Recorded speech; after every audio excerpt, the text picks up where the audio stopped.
안녕하세요. 저는 핸드메이드 제품을 판매하는 사업을 하는 50대를 바라보고 있는 여자입니다. 결혼을 하고 출산을 하며 저는 제가 단 한 번도 사업을 하게 될 거라고 생각해 본 적이 없었는데 정신을 차리고 보니 꽤 안정된 사업을 운영하는 사장님이 되어 있더군요. 사람 운명이란 게 참 신기하지 않나요? 오늘 제가 사연열차 애청자분을 찾아뵙게 된 건 다름 아닌 저의 자존감이 바닥을 치던 시절이 있었던 답답한 제 결혼 생활 이야기를 들려드리기 위해서인데요. 큰 용기 내어 사연을 보내니 다들 많은 응원 부탁드립니다. 그러면 이야기 시작해 볼게요. 저와 남편은 소개팅으로 만나게 되었습니다. 사실 처음엔 저뿐만 아니라 남편 역시 서로를 마음에 들지 않아 했어요. 그랬기에 저흰 주어진 음식을 먹으면서 적당한 예의만 지키고 다음 만남을 기약하지는 않았죠. 그런데 제가 실수로 남편의 휴대전화를 가지고 오게 되었고 그 바람에 의도치 않던 두 번째 만남을 가지게 되었어요. 격식 차린 차림이 아닌 운동복 차림으로 가진 두 번째 만남. 저 못지않게 남편 역시 편한 차림이었고 저흰 편한 차림만큼 가볍게 커피나 한잔하고 헤어지기로 했습니다. 그런데 소개팅이란 자리에서 벗어나 편하게 만난 남편과의 시간은 생각보다 즐겁더라고요.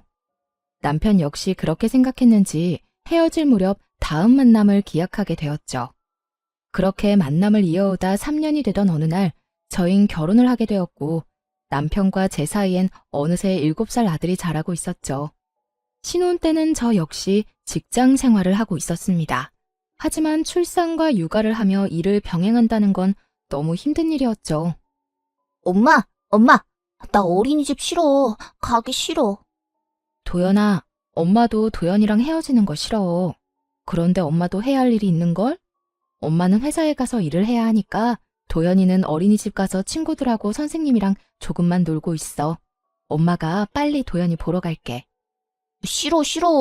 도연이는 싫다고.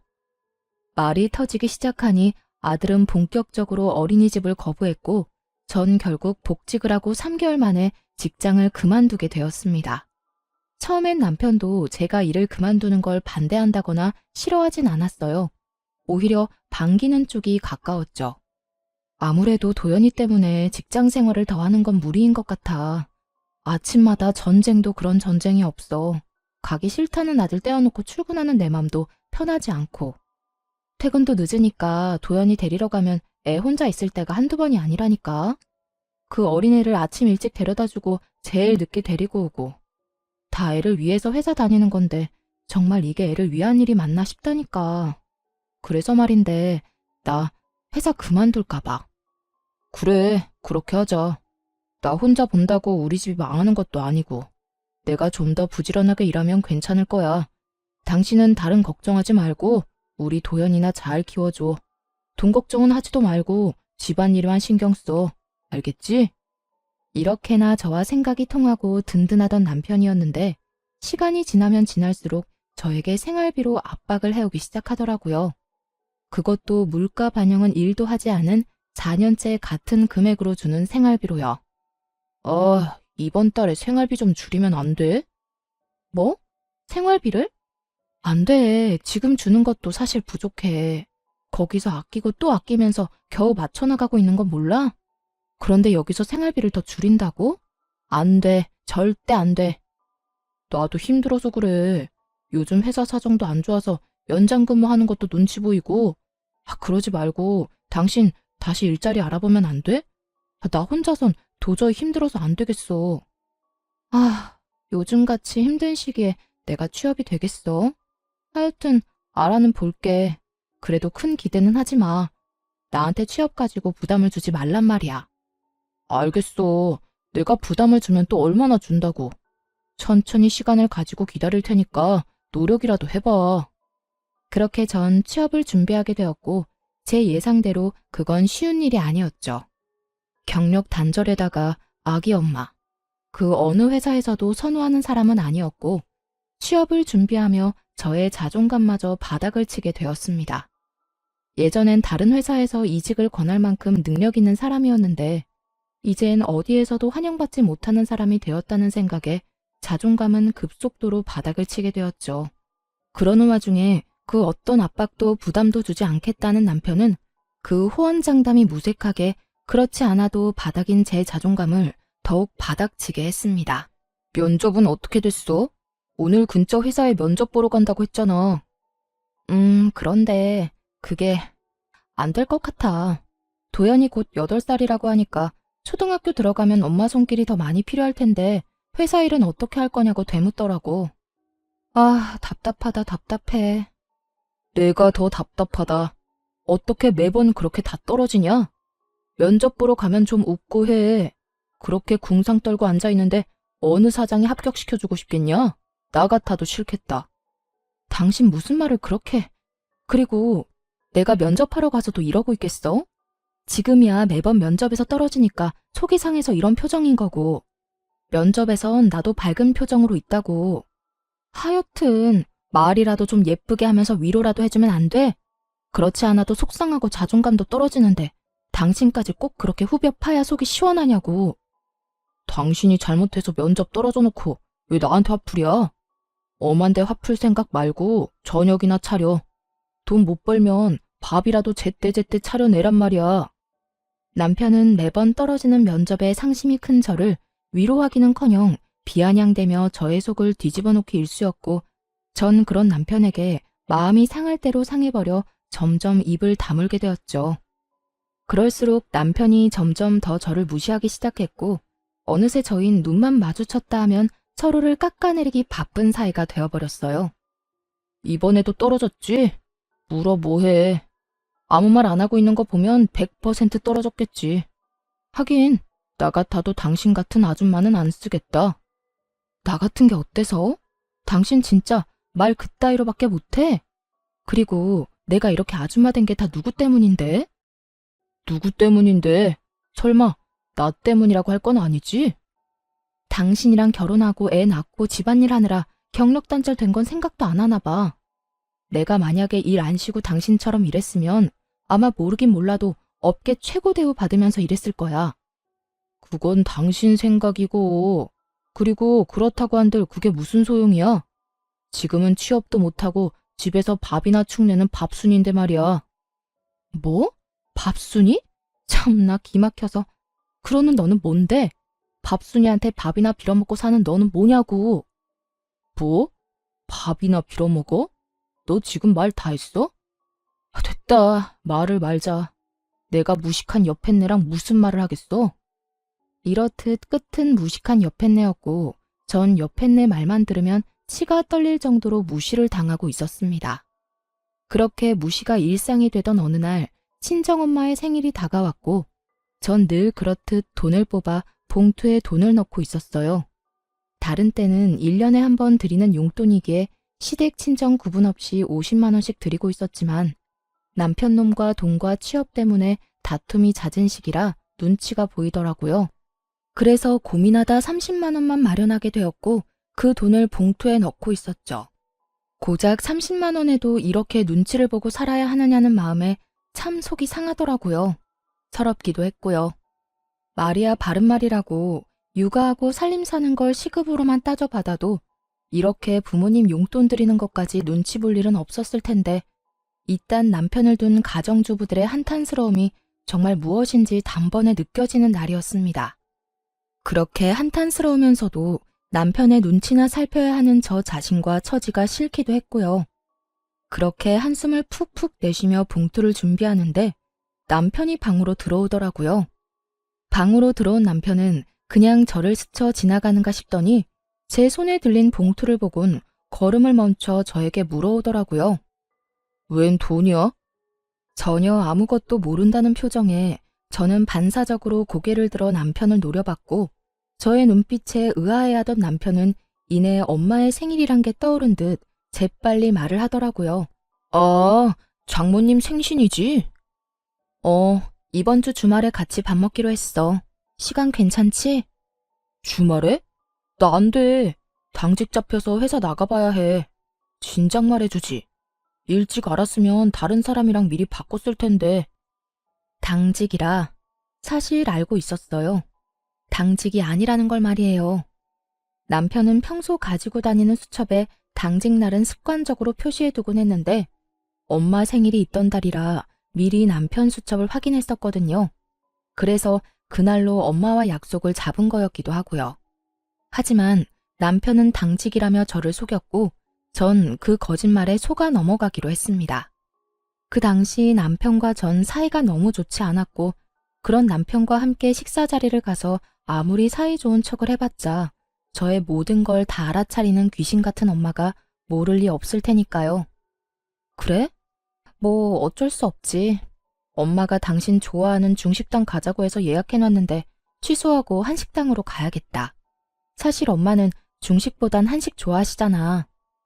한식당 갈 바엔 그냥 집에서 대접해. 괜히 나가서 식당에 돈 버리지 말고. 그리고 친정에 주는 용돈도 좀 줄여. 우리 형편에 50만 원이 가당키나 해. 아무리 1년에 한 번 주는 용돈이지만 요즘 같을 때는 너무 부담이야. 제가 알아서 30만 원을 챙겼을 때의 기분과 남편이 강요하는 상황의 기분은 정말이지 천지 차이더군요. 부담인 거 다 아는데 그래도 굳이 말을 그렇게 해야 해? 그리고 당신이 그렇게 말하지 않아도 30만 원만 뽑아왔어. 어련히 알아서 하지. 내가 당신이 그렇게 힘들다는데 50만 원씩 뽑아왔겠어? 잘했다 칭찬까진 바라지 않았어도 적어도 제가 이렇게까지 말한다면 최소한 침묵이라도 해줄 거라 생각했는데 그건 정말 저의 큰 착각이었더라고요. 30만 원을 드린다는 제 말에 남편이 화를 내며 펄쩍 뛰기 시작했으니까요. 뭐? 30만 원? 그것도 너무 많지. 10만 원만 드려. 아니, 그건 너무 심한가? 그래, 인심 썼다. 15만 원. 15만 원 드리고 식사 대접도 우리 집에서 해. 당신이 다 만들면 되잖아. 뭐? 너 진짜 양심 어디 갔니? 20만 원도 아니고 15만 원? 너 진짜 치사하게 이럴 거야? 다른 것도 아니라 우리 엄마 생일이야. 1년에 한 번뿐인 생일. 그런데 뭐? 15만 원? 생일 그게 별거야? 매년 오늘 생일 다 형편에 맞춰서 해드리면 되는 거야. 자식 힘들다는데 설마 더 달라고 하시기야 하겠어? 형편 같은 소리 한다. 다른 건 몰라도 30만 원은 드릴 거니까 그런 줄 알아. 저는 고함을 꽥 질러버렸고 남편은 그제야 좀 심했다 싶었는지 머리를 긁적이며 아무 말도 하지 않더라고요. 그런 남편을 보고 있는데 정말 이혼이란 말이 목끝까지 차올라 금방이라도 툭하니 튀어나올 것만 같았어요. 하지만 그 순간 안방에 걸린 가족 사진이 보였고 그곳에 행복하게 웃고 있는 아들의 얼굴이 제 시야에 꽂혔죠. 돌싱남 돌싱녀들이 TV에 나와 새로운 인연을 찾아 나설 만큼 흠이 아닌 세상이 되었지만 자식이 있으니 이혼이 쉽지만은 않더라고요. 특히나 곧 입학을 앞두고 있는 아들에게 아빠를 빼앗을 순 없는 노릇이기도 했고 무엇보다 그대로 이혼을 했다간 제 능력 부족으로 아들을 보지 못하고 살 것이 뻔했기에 전 참고 또 참으며 말을 삼킬 수밖에 없었습니다. 그렇게 울분이 담긴 봉투를 챙겨 엄마를 만났고 제 계획대로 엄마를 한식당에 모시게 되었죠. 고급 한식당이 아닌 그저 평범한 식당이었지만 엄마는 참 기뻐하시더라고요. 딸밖에 없네. 엄마 생일이라고 외식도 시켜주고 말이야. 에이 엄마 그런 말 하지 마. 더 좋은 곳에 모시고 싶었는데 미안해. 내가 취업만 하면 엄마 좋은 데 모시고 가서 거하게 대접할 테니까 그때까지 건강하기만 하셔요. 생신 축하해요. 그래 고맙다. 요즘 많이 힘들지? 젊은 사람들도 취업이 힘들다고 난리던데 넌 더 힘들겠지. 그래도 너무 낙담하지 말고 알겠지? 난 괜찮으니까 너무 걱정하지 마. 얼른 먹자. 나 배고파. 그렇게 식사 자리가 끝나고 계산을 하려는데 엄마가 미리 계산을 해버렸다고 하더라고요. 아마 힘든 딸에게 부담이 될까 화장실 가는 척을 하시며 미리 계산한 듯 했어요. 그것까지도 마음이 너무나도 속상했는데 집으로 돌아와 가방을 정리하던 저는 그 자리에 주저앉아 펑펑 울고 말았습니다. 제 가방 속엔 제가 엄마에게 드렸던 봉투가 고스란히 들어있더라고요. 30만 원이 아닌 100만 원이 든 돈 봉투가요. 봉투 안엔 짧은 편지 한 장도 있었는데 엄마는 연신 취업에 실패하는 딸이 안쓰러워 좋은 옷이나 한 벌 해입을 하며 돈을 넣어뒀다며 나중에 잘 되면 다 갚으라는 내용이었어요. 그날 밤 그 돈봉투와 편지를 안고 얼마나 울었는지 모릅니다. 죄송하기도 하고 서럽기도 해서요. 전 그 100만 원 봉투를 보며 다시 태어나기로 다짐했고 취업 대신 100만 원을 발판 삼아 다시 한번 큰 용기를 내기로 했죠. 제가 낸 큰 용기는 사업이었어요. 처녀 때 제가 하던 일은 다름 아닌 보석 디자이너였는데 보석을 디자인하던 그 당시에도 전 머리핀에 관심이 많았어요. 그래서 전 제가 제일 잘할 수 있으면서도 좋아하는 일로 새로운 도전을 해보기로 했습니다. 그간 가정주부로 산 세월이 얼만데 그 흔한 비상금 한 푼이 없더라고요. 얼마나 악착같이 가정에만 충실하게 살았는지 기특하다는 생각보단 멍청했다는 생각만 들었어요. 제 수중에는 부모님이 주신 100만 원이 전부였고 그 돈으로 머리핀 재료들을 구입해 핸드메이드 제품을 만들어 팔기 시작했습니다. 처음엔 제품 종류가 많진 않았어요. 하지만 하나 둘 사간 고객분들의 재구매율이 높아지며 매출이 올라가기 시작했고 감사하게도 입소문들을 내주셔 점점 주문수가 늘어갔어요. 그러다 제가 머리핀을 판매한다는 이야기를 들은 아들의 유치원 원장님이 대량 구매를 해주신 것도 모자라 원생들과 학부모님들께 선물로 나눠주시며 그 인기는 절정에 다다르게 된 것이었죠. 그렇게 100만 원으로 시작한 사업은 어느새 온종일 제품을 만들어도 모자랄 만큼 주문이 넘쳐나고 있었습니다. 혹시나 망할 수도 있는 일이고 혹여나 그렇게 된다면 또 남편에게 모진 말들을 들을 수 있으니 굳이 남편에게 알리지 않고 시작했었거든요. 그런데 저의 사업은 어느새 작업실을 따로 얻어야 할 정도로 규모가 커져 있었죠. 그렇게 몸도 마음도 바쁜 사이 시모의 생일이 다가왔고 저 역시 남편과 마찬가지로 참석조차 하고 싶지 않았지만 그랬다간 또 무슨 불호령이 떨어질지 모르는 일이니 참석하게 되었어요. 여보, 어머님 용돈 준비했어? 안 했으면 내가 은행 간 김에 뽑아올까? 어? 아니야. 내가 준비했어. 그래? 식당 예약도 당신이 했다고 했지?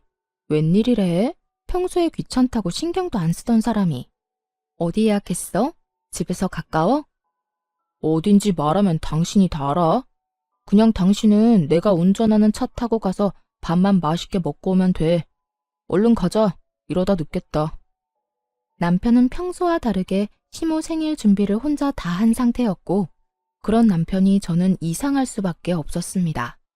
그도 그럴 것이 지난 결혼 생활 동안 친정은 물론이고 시댁 일에도 남자가 뭘 아냐고 하며 귀찮은 일은 전혀 나서지 않던 남편이었으니까요.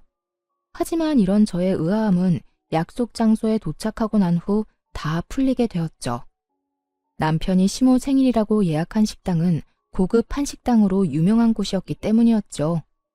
저에겐 돈이 아까우니 엄마 생일상을 집에서 차려주라던 남편놈은 제가 돈이 없어 차마 모실 생각도 못한 한식당에서 제일 비싼 코스로 예약했더군요.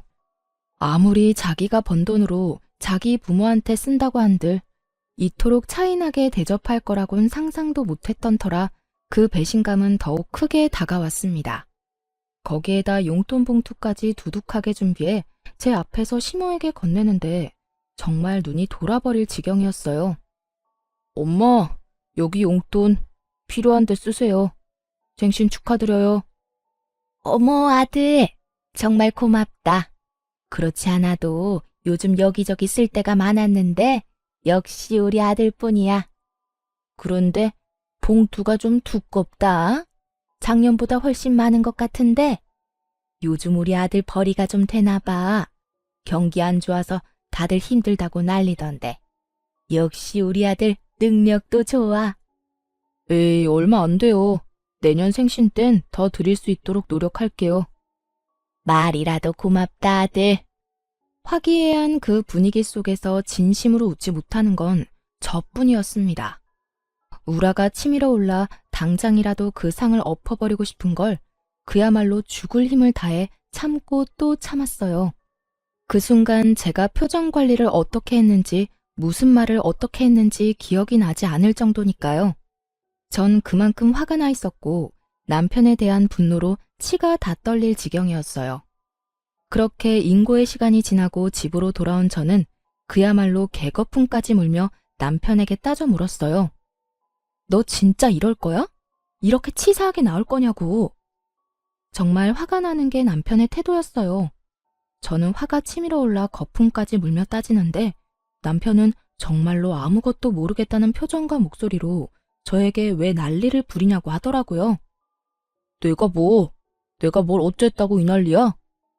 전 이런 남편의 태도에 더욱 화가 났고 그간 쌓아왔던 울분을 토해냈죠. 몰라서 물어? 식당부터 시작해서 용돈까지. 우리 엄마 생일 때 너 뭐라고 했어? 돈도 없는데 집에서 모시라면서. 그리고 용돈은 또 어떻고. 20만 원도 아까우니까 15만 원 주라고 그렇게 화를 내놓고선 오늘 어머님께 드리는 거 보니까 적어도 100은 돼 보이더라. 어떻게 그렇게까지 차별을 할 수가 있어? 뭐든 적당히 해야지. 네 엄마만 부모고 내 엄마는 남이다 이거니? 엄연히 따지면 남이 맞잖아. 그리고 당신 엄마는 당신이 챙기고 우리 엄마는 내가 챙기는 게 당연한 거잖아. 당신은 오히려 나한테 고마워해야 해. 당신이 장모님한테 드린 용돈도 내 돈으로 드린 거잖아. 그러니까 지금 당신이 나한테 화낼 게 아니라 고마워해야 하는 거라고. 30만 원이든 15만 원이든 그게 얼마든 당신이 나 없었으면 그 돈을 줄 수 있었을 거라 생각해? 뭐? 당신 진심이야? 정말 진심으로 그렇게 생각하고 있는 거야? 그리고 더 솔직하게 말하면 나 사실 당신 집에 돈 주는 거 아까워. 형편이 좋으면 몰라. 솔직히 나 혼자 벌어서 양가 다 챙기는 게 쉬운 줄 알아? 솔직한 심정으론 처가에 주는 돈 우리 집에 다 주고 싶다고. 이렇게 말하는 남편놈을 보며 더는 대화할 필요가 없다는 생각이 들더군요. 매번 형편 타령하는 것도 어이가 없었고요. 저희요, 서울에 자가 있습니다. 그것도 대출 하나 없는 저희 집이요. 결혼할 때 정확히 반반으로 해서 마련했고, 그래서 명의는 공동 명의였죠. 남편의 월급이 적은 것도 아니었고, 적금, 생활비, 남편 용돈 등등 다 내고도 어느 정도 여유 있다는 거 저도 다 알고 있는데 그놈의 형편 타령에 입이 마르지 않는 지경이니 제가 얼마나 어이가 없겠어요. 오죽했으면 그냥 내가 자기 돈 쓰는 것이 꼴 보기 싫다고 하는 것이 도리어 남편이 덜 미울 것 같은 심정이었어요. 전 끊임없이 치사하게 구는 남편에게 이렇게 말했어요. 그래, 알겠다. 그러면 앞으로 당신 집은 당신이 챙겨. 내 집은 내가 챙길 테니까. 불만 없지? 불만? 불만이 왜 있겠냐? 나야 당연히 고맙지. 너 분명 네 입으로 그랬다. 각자 집은 각자 챙기기로. 남편은 각자 집을 챙기게 된다면 누구 손해가 큰지 전혀 알지 못하는 듯 하더군요. 하긴 제가 생색내는 사람도 아니었고 시댁의 제사부터 시작해서 명절까지 전 그 누구의 도움도 받지 않고 혼자 해냈고 때론 남편도 없이 혼자 가서 음식 준비에 마무리까지 혼자 다 해낸 것이 한두 번이 아니었으니까요. 그것뿐인가요? 제 시모 쉬운 사람 아닙니다. 틈만 나면 전화가 와서 이런저런 잡일 다 시켜대는데 그게 얼마나 사람 미치게 하는지 남편은 전혀 알지 못하겠죠. 그런 모든 일들에서 해방시켜준다는데 제가 마다할 이유는 없었고 전 다시 한번 정확히 각자의 의미를 짚어주었죠. 그래, 알겠어. 앞으로 나 당신 집에 발길도 안 할 거야. 각자 집 챙긴다는 거엔 제사, 명절, 생신 다 포함되는 거 알지? 난 이 시간 이후부터 그 모든 걸 다 챙기지도 참석도 안 할 테니까 그런 줄 알아. 아, 물론 당신도 안 챙겨도 돼. 우리 집은 내가 알아서 챙길 테니까. 막상 제가 참석도 안 한다고 하자 남편은 잠시 멈칫하는 듯 했지만 친정에 쓰는 돈이 너무나도 아까운지 이내 알겠다며 약속 꼭 지키라고 하더군요. 그렇게 저흰 한 집에서만 사는 남보다 못한 부부 사이가 되었고 그렇게 시간은 흘러 아이가 초등학교에 입학을 하게 되었습니다. 제 사업은 완전히 자리를 잡게 되었고 매출은 월 1,000만 원이 되는 달이 늘어가고 있었죠. 능력이 된다는 건 참 좋더라고요. 아들의 작아진 운동화를 애써 모른 척할 필요도 없었고 20년째 쓰고 있던 친정의 세탁기를 바꿔주는 것도 걱정도 무리도 할 필요도 없이 할 수 있었으니까요. 30만 원을 주고 100만 원을 받아왔던 죄송했던 지난 생일과는 달리 엄마의 생일 선물로 500만 원을 드렸던 그날, 엄마도 울고 저도 울었습니다. 그렇게 제가 눈물로 행복한 날들을 보내는 사이 또다시 시모의 생일이 다가왔어요. 저희가 각자 집은 각자 챙기기로 한 후 처음 맞는 시모의 생일이었죠. 저는 약속한 대로 그리고 제가 선언한 대로 시모 생일은 신경 쓰지도 않았고 그랬기에 참석도 하지 않았습니다. 그 대신 전 엄마를 모시고 그때 시모의 생신날 갔던 저에겐 돈이 없어 차마 엄마를 모시고 가지 못했던 그 한식당에 가게 되었죠. 엄마와 전 가게에 들어서 예약한 룸을 향해 걸어 들어가는데 그곳에 남편과 시댁 식구들도 왔더군요. 혹시나 하는 마음이 있긴 했지만 같은 시간대에 만나게 될 거라고는 생각도 못했는데 이를 어쩌나 했어요. 하지만 다행스럽게도 남편을 제외한 시댁 식구들은 저를 보지 못했고 저를 발견한 남편만이 저와 눈이 마주치게 되었죠. 전 그런 남편을 무시한 채 재빨리 엄마를 모시고 룸으로 들어가 버렸고 그런 저의 태도에 화가 난 남편이 저를 주차장으로 불러내더군요. 왜 오라가라 난리야. 엄마랑 같이 온 거 못 봤어? 엄마 혼자 두기 그러니까 할 말 있으면 얼른 해. 너 진짜 이럴 거야? 휴대전화도 끄고 뭐 하느라 우리 엄마 생일에 얼굴도 안 내비친다 싶었더니 네 엄마랑 여기까지 밥 먹으러 왔어? 당신이 그러고도 며느리야? 어떻게 며느리가 시어머니 생일에 참석도 안 할 수가 있냐고. 이거 왜 이래? 우리 약속 잊었어? 각자 집 각자 챙기기로. 당신 그래서 우리 아빠 생일도 참석조차 안 했던 거 기억 안 나? 지난달 친정아빠 생일에 자신은 참석하지 않고 돈도 쓰지 않아도 된다며 신나서 콧노래까지 부르던 것이 기억이 나지 않는 것 같아 콕 집어주었죠. 제 말에 남편놈은 그제야 생각이 난 건지 얼굴까지 붉히며 저를 노려보더군요. 그렇게 보면 어쩔 건데 다 당신이 자초한 일이야. 그러니까 나한테 여기서 괜한 시비 걸지 말고 들어가서 네 가족들이랑 시간 보내. 제 말에 할 말이 없어진 남편은 씩씩거리는가 싶더니 저에게 손을 내밀더니 이렇게 말했어요. 내놔, 내 카드. 뭐? 내 카드 내놓으라고. 당신 여기 내 카드로 결제하려고 했지? 그런데 어쩌냐? 나는 내 돈으로 당신하고 당신 가족 배불려 줄 생각 전혀 없는데. 사람이 변해도 어떻게 이렇게까지 변할 수가 있는 것인지 그 순간 저는 이때껏 왜 이런 남자와 뭐 때문에 함께 살았나 하는 생각이 다 들더군요. 전 남편의 손에 카드를 던져주다시피 돌려주며 이렇게 말했어요. 아 그래? 이까지 카드 한도 얼마나 된다고 이 난리야? 이딴 카드 쓸 일도 없고 앞으로도 줄 필요 없으니까 당신이 다 해. 이걸로 사랑하는 당신 가족 밥이나 사주면 되겠네. 제 말에 남편은 코웃음까지 치며 이렇게 묻더라고요. 뭘 믿고 이러는 거야? 어디 취업이라도 했어? 네, 그래요. 전 그때까지도 제가 사업을 하고 있으며 그 사업으로 대박이 났다는 사실을 알리지 않고 있었어요. 아니, 정확히는 알릴 수가 없었죠. 남편놈은 저와 한바탕 하고 난 후 생활비조차 주지 않고 있었고 그렇게 무책임하게 굴면서도 단 한 번 저에게 돈이 필요하지 않냐고 묻지도 않았으니까요.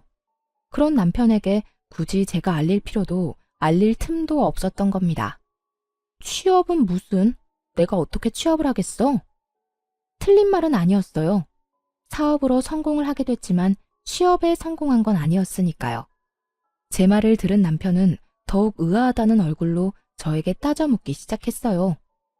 그러니까 내가 생활비도 안 주는데 네가 무슨 돈이 있어서 여기를 왔냐고. 당신이 생활비 준 게 언제인지 기억도 안 나는데 그동안 생활은 걱정은커녕 아들 용돈 한번 걱정하는 법이 없더니 고작 식사 한 끼 네 돈으로 사줄까 봐 걱정은 되는가 봐. 그래, 여기가 얼마나 비싼 식당인데 당신 같으면 걱정 안 되겠어? 걱정하지 마. 나 취업은 못했는데 사업이 대박이 났거든. 그래서 우리 엄마 모시고 여기 정도 올 돈은 있어. 뭐? 사업? 당신이 무슨 사업이야. 집에서 살림만 하던 여자가 사업은 무슨. 괜히 자존심에 나한테 거짓말하는 거지? 그래, 그거네. 자존심이 밥 먹여주는 거 아니니까 거짓말 그만하고 지금이라도 장모님이랑 빨리 나가. 여기 정말 비싸다니까. 제 말은 전혀 믿지 못하고 행여나 자신에게 빈대라도 붙을까봐 벌벌 떠는 남편을 보며 비로소 오늘이 그날이구나 싶더라고요. 저희가 그 긴 세월의 인연을 끝내고자 이혼을 말하게 되는 날 말입니다. 엄마랑 내 밥값은 내가 알아서 해결할 테니까 당신은 신경 쓰지 마. 아니다. 그냥 마음대로 생각해라. 그리고 만난 김에 이야기 나누게 된 김에 한마디 더 할게. 우리 이혼하자.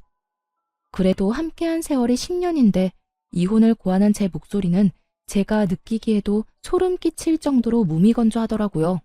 오랜만에 만난 지인에게 다음에 만나면 밥이나 먹자고 하며 건네는 말투.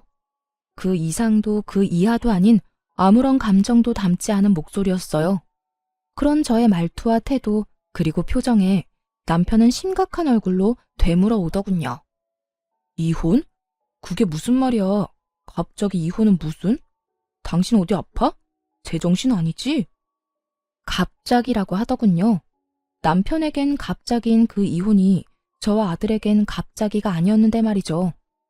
어느 날 아들이 진지한 얼굴로 저에게 이렇게 말하더라고요. 엄마 그냥 아빠랑 이혼하면 안 돼요? 어? 이혼?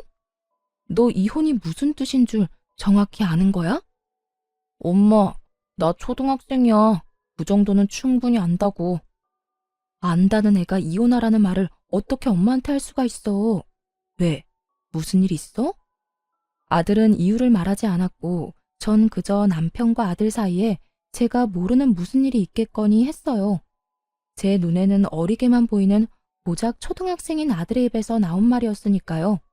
하지만 아들은 끊임없이 저에게 이혼을 말해왔고 어느 날은 그 이유를 말해주더군요. 엄마가 행복해 보이지가 않아요. 나하고 있을 땐 엄마가 웃기도 하고 행복해 보이기도 하는데 아빠와 함께 있을 땐 엄마가 행복해 보이지 않아요. 그러니까 그냥 이혼하면 안 돼요? 정신이 번쩍 들더라고요.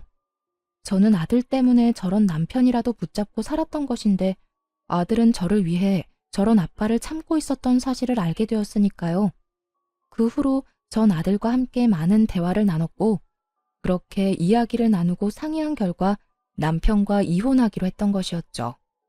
이런 사실을 언제 남편에게 말하나 싶었는데 남편이 그날을 정해주니 저는 그저 남편에게 말할 수밖에요. 나 안 아파. 정신도 멀쩡하고. 그러니까 이혼하자. 당신도 사실 가정에 미련 없잖아. 나도 마찬가지야. 당신이랑 사는 거 많이 지쳤고 당신한테도 아무 감정 없어.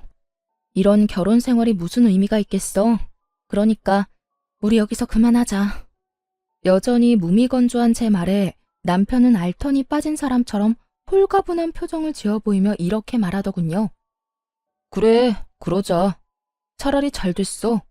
나도 괜한 너 그렇게 구질구질하게 사는 거 보기도 싫었고 다 내 탓인 것 같은 마음에 죄책감 느끼는 것도 싫었어. 그래, 이혼해. 그래, 그러면 이혼하는 걸로 알고 가볼게. 엄마 기다려. 그렇게 저흰 각자 부모님에게로 돌아갔고 무사히 식사 자리를 마쳤습니다. 저는 식사가 끝나고 차를 한 잔 마시며 엄마에게 모든 사실을 털어놓았고 엄마는 이렇게 말씀해 주시더라고요. 대충 눈치는 채고 있었어. 어느 순간부터 처가인 발걸음도 하지 않고 네가 많이 힘들어 보였거든. 그래서 걱정 많이 했는데 그래도 이제 엄마는 걱정 안 해. 그땐 많이 힘들어 보였는데 이혼한다고 말하는 지금의 너는 후련해 보이거든. 잘 결심했어. 네가 행복할 수만 있다면 그게 이혼이든 뭐든 엄마는 환영이야. 이 엄마가 응원할게. 엄마는 저의 앞날을 응원해 주셨고 생각보다 좋은 분위기에서 식사 자리를 마칠 수 있었죠. 하지만 이런 저희 집과는 달리 시댁은 난리가 난 듯 하더라고요. 집으로 가기 위해 주차장으로 가니 시모가 고래고래 소리를 지르며 제 욕을 하고 있는 꼴을 보아하니 말이에요. 그년이 이혼하자고 했다고? 그래, 그까짓 이혼해. 애는 애 엄마한테 키우라고 하고 양육비는 월 20만 원만 줘. 그리고 애는 우리가 보고 싶을 때마다 본다고 하고. 알겠어? 어디 땡전 한 푼도 못 버는 거 그래도 애 엄마라고 참고 살게 해줬더니 뭐? 이혼? 그까짓 이혼 당장 해라. 그게 요즘 사업한다나 봐. 꽤 잘 되는 것 같던데. 그러고 보니 하고 다니는 것도 좀 바뀐 것 같기도 하고. 집에서 놀고 먹던 게 사업이라고 해봤자 그게 뭐 잘 되겠니? 다단계는 아닌지 몰라. 사업을 하든 취업을 하든 그 물건 못 쓸 물건이니 이혼해. 이런 대화는 저는 물론이고 친정엄마까지 듣게 되었고 엄마의 표정은 좋지 않았습니다. 저 옆앤내가 누구한테 감히 욕짓거리를 하는 거야? 내가 진짜 저 옆앤내를? 엄마, 참아. 여기서 흥분해봤자 좋을 거 하나 없어. 괜히 말 섞지 말고 그냥 가자. 무시가 답이니까.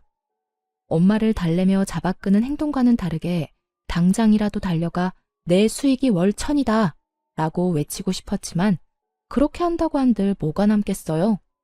전 말로 하는 대신 그들을 지나쳐 제 차에 올라탔고 그 순간 그 사람들의 눈빛을 아직도 기억합니다. 뭐니? 쟤 도연애미 아니니? 저거 비싼 차 아니야? 쟤가 왜 저 차에 타는 거야? 그러게. 저 차 1억짜린데 엄청 비싼 차인데 왜 저기에. 여보, 여보. 남편은 제 차 문을 붙잡고 늘어지더라고요. 이거나 차 출발하려는 거 안 보여? 죽고 싶어서 환장했어? 그게 아니라 이거 정말 당신 차야? 당신 정말 대박이라도 난 거야? 말했잖아. 나 대박 났다고. 그러게 잘 좀 하지 그랬어? 사람 말도 좀 믿고. 여보, 우리 이야기 좀 하자. 아까는 내가 말이 심했지? 미안해. 이제 와서 미안? 웃기지도 않는다 진짜. 다 됐으니까 저리 꺼져. 전 남편을 있는 힘껏 밀어버리고선 그대로 차를 몰고 주차장을 빠져나왔어요. 룸미러를 통해 보니 남편은 거의 울 것 같은 얼굴로 제 차를 쫓아오다 넘어져 버렸고 시모는 자리에 털썩 주저앉아 있더군요. 그 후로 저는 바로 이혼을 진행했고 남편은 그제야 끝까지 저에게 매달리더라고요. 여보, 우리가 이혼은 무슨 이혼이야. 내가 바람을 피운 것도 아니고 당신한테 나쁜 짓을 저지른 것도 아니고. 이까진 일로 이혼한다고 하면 사람들이 다 비웃는다고. 사람들이 뭐라고 하든 난 상관없어. 그리고 당신이 나한테 한 행동이 외도하고 다른 게 뭔데? 당신은 말로 나한테 상처를 줬고 행동으로 나한테 배신감을 안겨줬어. 난 더는 당신을 사랑하지 않고 당신 같은 사람을 믿지도 않아. 여보, 내가 미안해. 나 정말 반성 많이 하고 있다고. 그래, 우리 도연이. 당신은 도연이 생각 안 해? 도연이가 아빠 없다고 손가락질 받길 바라는 건 아닐 거 아니야. 나도 그것 때문에 참고 살았는데 당신 아들 도연이가 제발 나더러 당신하고 이혼하라고 하더라. 뭐? 우리 아들이? 우리 아들이 왜? 거짓말이지? 도연이가 그랬을 리가 없잖아. 도연이가 내가 불행해 보인대. 당신이랑 있는 내가 행복해 보이지 않아서 차라리 이혼했으면 좋겠다고 하더라. 애가 그런 생각을 할 때까지 당신은 뭐 했냐? 도대체 뭘 했길래 내 아들이 나한테 그런 말까지 하게 만들었냐고. 충격적인 진실 앞에 남편은 할 말이 없는 듯 가만히 있더라고요. 오만 생각이 남편의 머릿속에 오가는 것 같기도 했고요. 우리 아들, 나 이혼하고 나면 당신 보고 싶지도 않대. 그러니까 그런 줄 알고 이혼 준비해. 남편은 이런 제 말에도 아무 말도 하지 않고 돌아갔고 그렇게 이혼은 진행되었습니다.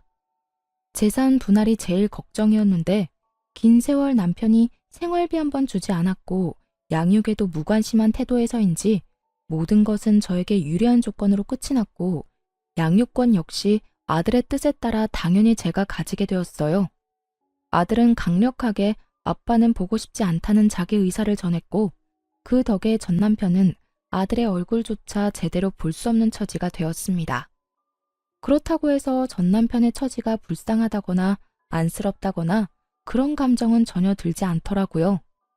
마지막으로 본 전 남편의 충격적인 얼굴이 신경 쓰이긴 했지만 평소 남편은 아들에 대해 이렇다 할 정도의 정이 없던 사람이었으니까요. 이혼을 하며 알게 된 사실인데 전 남편의 말이 씨가 된 것인지 전 남편의 회사가 정말로 힘들어져 인원 감축에 들어가게 되었다고 하더라고요. 그 결과 평소 능력이 없던 남편이 잘리기 직전이란 말을 듣게 되었죠. 거기에다 그간 전 남편에게 뭐든 넙죽넙죽 잘 받던 전 시모는 막상 전 남편이 이혼한 것도 모자라 회사까지 잘려 전 시댁에 신세를 질 위기에 놓이자 딱 잘라 안 된다며 내쫓아버렸다고 하더군요. 이러한 사실은 전 시모의 입을 통해 직접 듣게 되었죠. 무슨 일로 전화까지 주셨어요? 저 이제 어머님 며느리 아닌데요. 나라고 전화하고 싶어서 한 줄 아니? 네 남편 여기 왔다 갔다. 제 남편 아니고 어머님 아들이요. 저 이혼한 거 잊었어요? 그래, 내 아들. 방금 너랑 이혼하고 회사까지 잘린 내 아들 왔다 갔다. 꼴을 보아하니 마땅히 오갈 데도 없는 것 같더구나. 그렇다고 내가 나이가 몇 살인데 이 나이에 아들까지 끼고 살 순 없는 노릇이라 그대로 내쫓았다. 잘하셨네요. 그런데 그걸 왜 저한테 말하세요? 저는 궁금한 적도 알고 싶지도 않은데요. 말버릇하고는... 에휴, 너 화난 거 나도 안다. 그런데 들어보니 너도 잘한 거 하나 없더구나. 그러니 너도 이쯤하고 그만 아범 데리고 가거라. 아무리 밉다고 해도 네 새끼 아빠인데 저대로 둘 수는 없는 노릇이지 않니? 내가 보아하니 반성 많이 한 듯하니 데리고 가서 잘 구슬려서 데리고 살아. 알겠니? 이혼한 지가 언젠데 왜 그때까지 제게 시모짓거리를 하려고 하는지 이해가 되지 않더라고요. 하긴 애초에 이해가 되는 사람이었다면 자기 아들이 저에게 그딴 식으로 굴 때 가만히 보고만 있지도 않았겠지만요. 전 그때까지 큰 착각을 하고 있는 시모에게 단호하게 한마디 해주고 전화를 끊어버렸습니다. 어머님, 아니, 아줌마, 전 분리수거도 안 되는 그딴 쓰레기 필요 없어요. 제 아들도 더 이상 아빠가 필요 없다고 하고요. 뭐? 너 지금 나한테 아줌마라고 했니? 어디서 건방지게 어른한테 그딴 투로 짓거리는 게야? 제가 이혼한 지가 언젠데 언제까지 어머님이라고 불러드릴 거라 생각했어요. 말이야 바른 말이라고 이젠 아무 관계도 아닌데 아줌마가 맞지 않나요? 저요, 바빠요 아줌마. 일도 해야 하고 아들도 키워야 하고요. 그러니 이딴 일로 연락하지 마세요. 더는 목소리도 듣고 싶지 않네요. 끊을게요. 전화를 끊어버린 저는 전화번호를 바꿔버렸고 혹시 하는 마음에 아들 역시 번호를 바꿔버렸습니다. 그렇게 그 지긋한 인연도 끝이 났어요. 그 후 저는 아들과 함께 잘 살고 있습니다.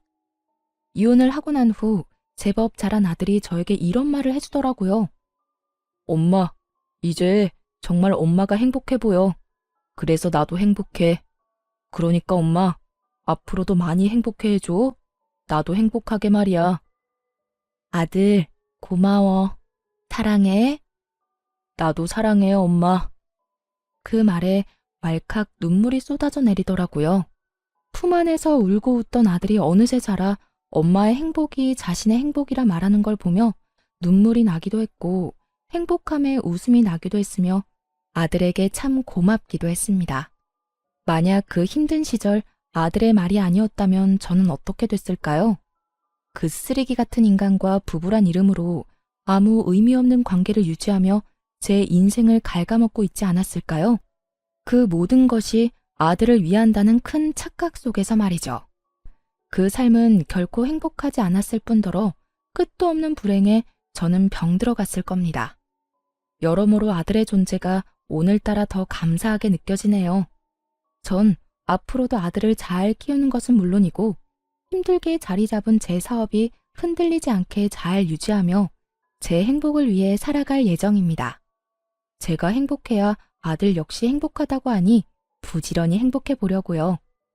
때론 혼자인 것이 이겨낼 수 없을 정도로 힘이 드는 날이 오겠지만 둘이어서 외로울 때보단 그게 뭐든 덜 힘들지 않겠어요?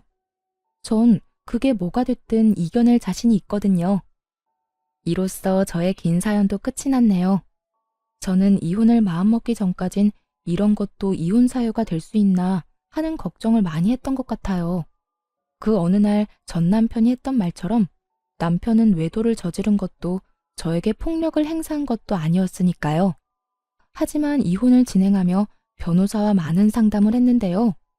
평생을 함께 살아가야 할 동반자가 내게 무시와 멸시를 밥 먹듯이 한다면, 또 처가와 시가를 대놓고 차별한다면 그것 또한 저와 제 아들에게 정신적 가해가 될 수 있다는 것을 깨달았습니다. 제가 이런 말까지 하는 이유는 세월이 많이 변해도 집에서 육아하며 집안일 하시는 많은 분들 중에 아직도 저처럼 무시당하며 눈치를 보며 사시는 분들이 많이 있더라고요. 가정주부 여러분, 육아와 집안일도 엄연한 일입니다. 가정에서 가장 중요한 일이죠.